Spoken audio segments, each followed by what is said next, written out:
Mana TNI? Kok diam 1000 bahasa ketika dasar negara dirubah oleh Bude?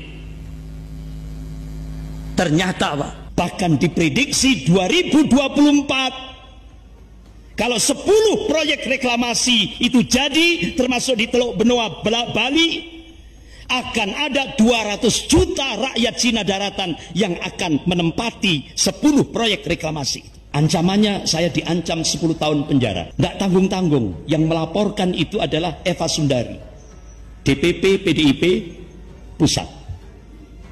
Juhairi Misrawi, DPP PDIP Pusat. Kemudian DPW PDIP Surabaya, Jawa Timur. Akhirnya 6 penyidik dari Bareskrim Mabes Polri langsung menyidik saya. Saya ditelepon Mabes Angkatan Darat dari Bais. Ya. Ustaz, mohon bahaya komunisme disosialisasikan di tengah-tengah masyarakat Indonesia. Jadi saya bingung, Pak.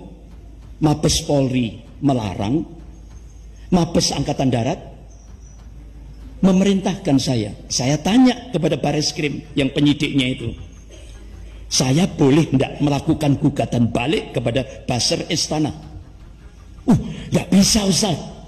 Buzzer Istana itu dilindungi negara. Buzzer itu digunakan untuk melecehkan Allah, melecehkan Rasulullah, melecehkan Al-Quran, melecehkan Islam, melecehkan ulama. Itu kalau buzzer ini Pak di Brunei mati sudah, dihukum mati sudah itu. Ustaz, ini di Jawa Timur mulai dari Surabaya sampai kecamatan itu semua sudah jadi jongosnya Cina. Indonesia sudah tidak punya kedaulatan lagi. Kira-kira tanda-tandanya sudah muncul enggak Pak?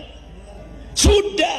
Yang pertama, setelah bangunan ibu kota negara yang baru itu jadi, Indonesia harus menyewa kepada Cina.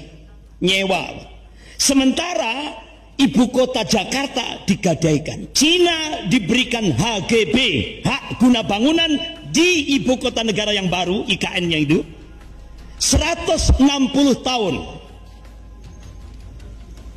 Artinya ini penjajahan tanpa perang. Nama investasi itu ternyata artinya itu penjajahan. Warga negara Cina daratan boleh nempat di Indonesia 10 tahun. Akhirnya rakyat Cina daratan tiap hari memenuhi Bandara Soekarno-Hatta, Bandara Kendari, Bandara Manado. Pemerintah Cina akan melakukan akselerasi, percepatan, ingin menjadikan umat Islam di Indonesia itu muslim sekuler. Rakyat Cina daratan yang datang ke Indonesia itu tidak akan balik ke Cina lagi. Apa yang dikabarkan oleh Rasulullah akan terjadi peperangan antara kaum muslimin dan mata sipit, Ya'jud wal Ma'jud, yang membantai 6 pengawal Habib Rizik Syihab. Terbongkar juga, muncullah kasus Sambo. Itu uangnya Sambo itu dimasukkan ke rekeningnya Brigadir Yosua. Berapa Pak? Yang kemarin persidangan diumumkan 100 triliun. Akhirnya terbongkar.